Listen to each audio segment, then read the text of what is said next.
Hello again, and I know you're wondering why she looks like she does today. It's Halloween, so I've been dressed up today. So I have hat hair, so I apologize for that. But school marches on. Fun day at Calhoun for Halloween. So who knows when you'll be watching this? Probably not on Halloween, but if it is, happy Halloween.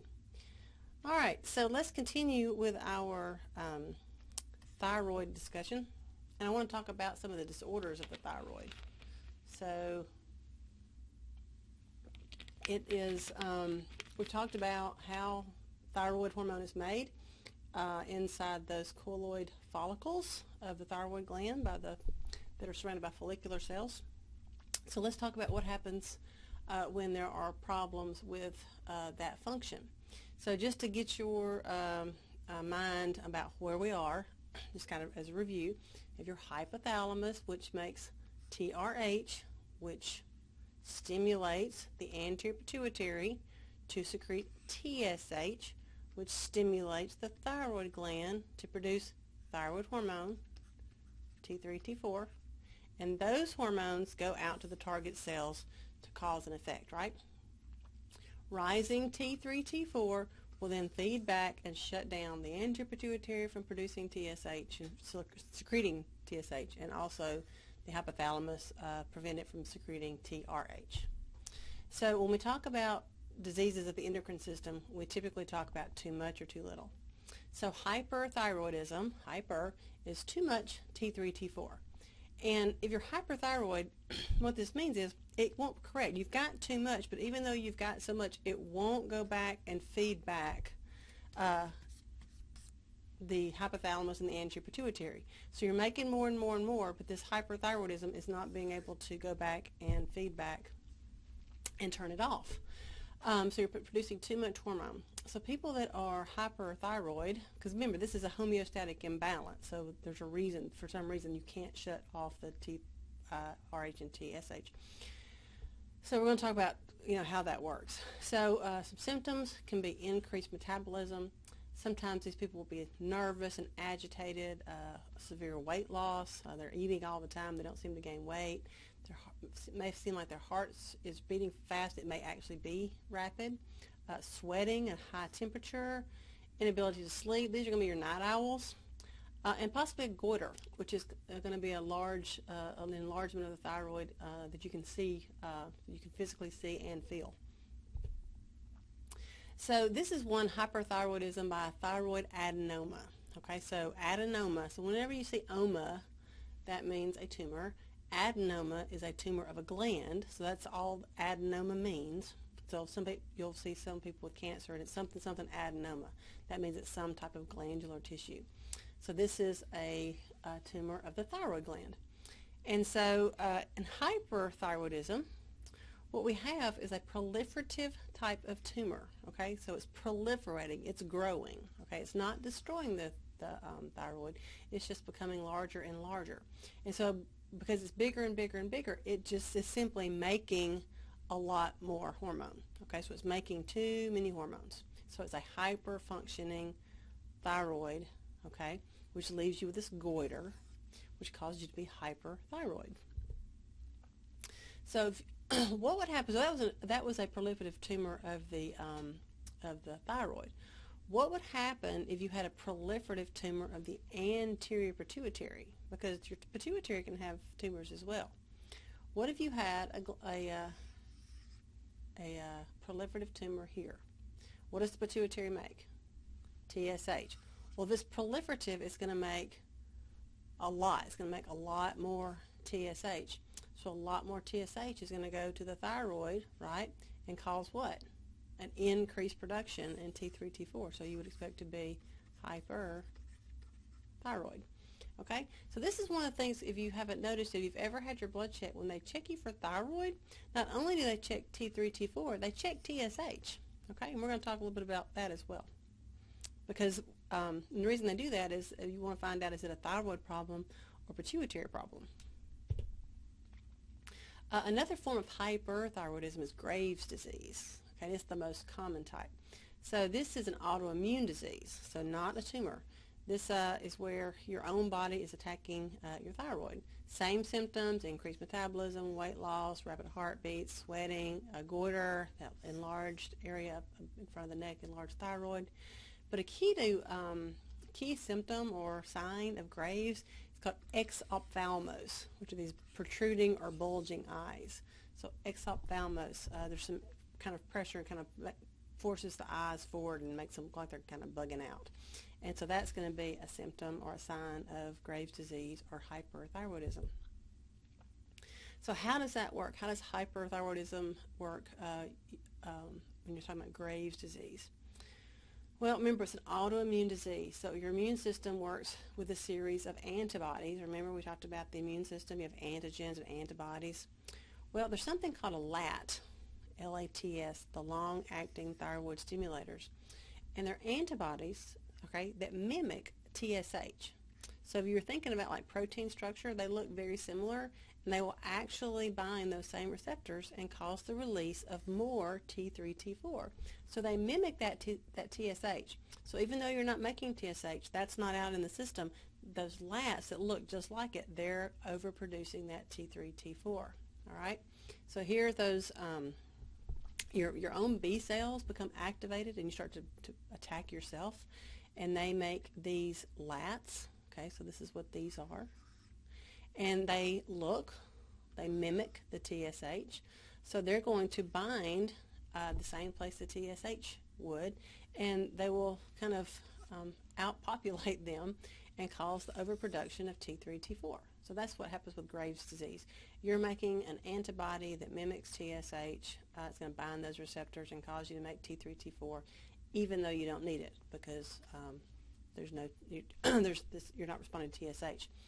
Now, you also would expect there not to be very much TSH in your blood, because remember, if you think back to the hypothalamus and the pituitary and the thyroid, if you have T3 and T4, right, you have a lot of rising amounts. So this is going up T3, T4. If that's going up, it's going to negatively feedback on the anterior pituitary. So you actually don't expect to see too much TSH in the blood, okay? But you're still getting that T3, T4 because of those LATs, all right? Hypothyroidism, also called myxedema, is you have not enough, so low production of T3, T4. So these symptoms are the opposite. Instead of high energy, low energy, edema, swelling, lethargy, fatigue, being tired, being cold all the time, dry skin, puffy eyes around the eyes, loss of hair, thin nails, a lot of times a little overweight, and even though you have an extra layer of fat, you're still cold. So just kind of an overall feeling of malaise or fatigue, and just that kind of thing is hypothyroidism. And again, it can also show up in females with a lack of a period. That can also be a sign. It can happen in infancy, so if during infancy you have hypothyroidism, it's called congenital hypothyroidism, and kind of an older term for that is cretinism, but it's still a term, so I want to throw that out there in case you've heard that word. So a cretin, we tend to think of that maybe around Halloween or something, but a cretin is actually a medical term for a deficit in thyroid hormone in the infant. So they're usually going to have some mental disabilities, low stature, they don't grow as well, and again some mental deficiencies as well. So congenital hypothyroid is something that you have if you have low thyroid during infancy. So what can cause hypothyroidism? Well, this could potentially be a destructive tumor. All right, so this is something that's going to destroy the thyroid gland. So in this case, again, it's a tumor, okay, but this time we're not proliferating, but we're destroying the thyroid gland. So if you're destroying the thyroid gland, it can't make T3, T4, right? So what happens to those levels? They go down, right? So let's start our little hypothalamus, anterior pituitary, and thyroid. All right, so if you don't have T3, T4, if that's not being made, then nothing's going to feed back, right? So what would you expect to happen from the anterior pituitary? More or less TSH? you'd expect it to be going up because the anterior pituitary doesn't really know what's going on down here, but it's just going to keep pushing that TSH to try to stimulate the production of T3, T4. So if you have hypothyroidism with low levels of T3, T4, you could expect to see higher levels of TSH, okay, as a trying to compensate and force the body to make more T3, T4. Other reasons or reasons for hypothyroidism can be dietary due to lack of iodine. If you remember, we talked about how you have to have iodine from your diet to go in there into the colloid and combine and make those DITs and MITs, and that turns into T3, T4. So you have to have some iodine there. So if you don't have iodine, remember you have a hypothalamus making the TRH, TSH from the thyroid, and if you don't have the iodine, if there's no iodine, you can't make T3, T4. So there's no inhibition, right? So there's no feedback. So you're going to continue to make more TRH, more TSH. You're going to keep pushing that thyroid. You're going to get a goiter, but you're not going to be making any T3, T4. So you're going to see elevated levels of TSH and low levels of T3, T4. The thyroid gland is going to enlarge. It's going to proliferate, try to force out more T3, T4, but it can't because there's no iodine, okay? So that is a dietary problem. And so what we do now, and we have been for quite a while, is we add iodide to the salt. So you see iodized salt, that's something you need to buy. Don't go, oh, that's not natural, I'm not going to buy that. That's what you need to buy. You need to buy the iodized salt because that's our form of iodine that we need for our thyroid to work. There's something called the goiter belt, and this is this red. These are areas that are identified as having a high number of goiters. Not as much now as in the past because, again, we know to put iodine in our salt, and so we know to increase our dietary need of iodine. But if you look in the past, you would find that all these areas here, they have low areas of goiter, but the soil is rich in iodine. So you grow your food in the soil, you get the iodine from your food.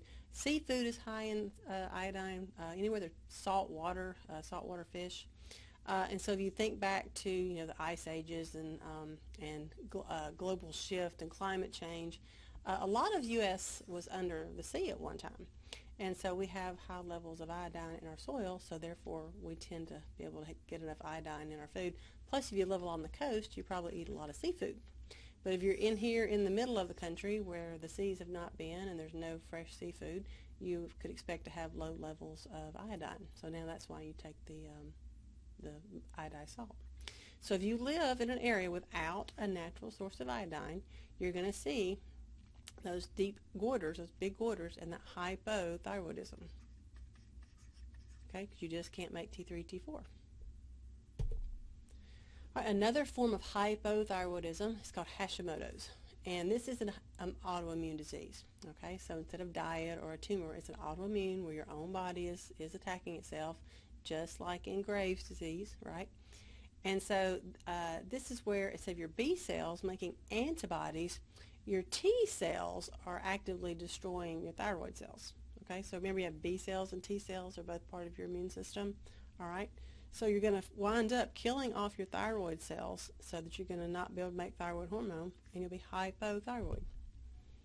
So there are, again, two different autoimmune diseases. One results in hyper, one results in hypothyroidism, so I've put those side by side. You have Graves' disease, which is going to be too much, hyper, and Hashimoto's, which is too little, or hypo. And so again, in this case, you have those B cells and T cells. So you're going to have B cells, they're going to form these antibodies, and you're going to have these T cells, these cytotoxic killer cells, and they're going to go in and cause your own thyroid cells to undergo what's called apoptosis. Basically, they're going to die. Okay, and you're going to get some B cells that actually go in and kind of do the same thing, cause the thyroid tissue to necrose and die. So the result is a smaller thyroid, a destroyed thyroid, and hypothyroidism. In Graves' disease, you have the activation of those B cells. In this case, those antibodies, instead of being destructive antibodies, they mimic TSH. They bind those receptors and kind of force out more T3, T4. So you get too much production of T3, T4. So think about the differences between Hashimoto's and Graves'. Both autoimmune. One causes the overproduction of T3, T4. One, an underproduction of T3, T4. And think about, too, as you're thinking about what's going to be happening to the TSH levels in each one of these cases. If you were to take a blood sample, would you I'm going to let you think about this. Would TSH be higher or lower in each one of these cases? Think about it. All right, so we'll probably put some case studies for you guys to look at as well. So that way you can kind of get a good idea of, make sure you understand thyroid disorders. And that's all I'm going to talk about today, and I will see you in another video. Thanks.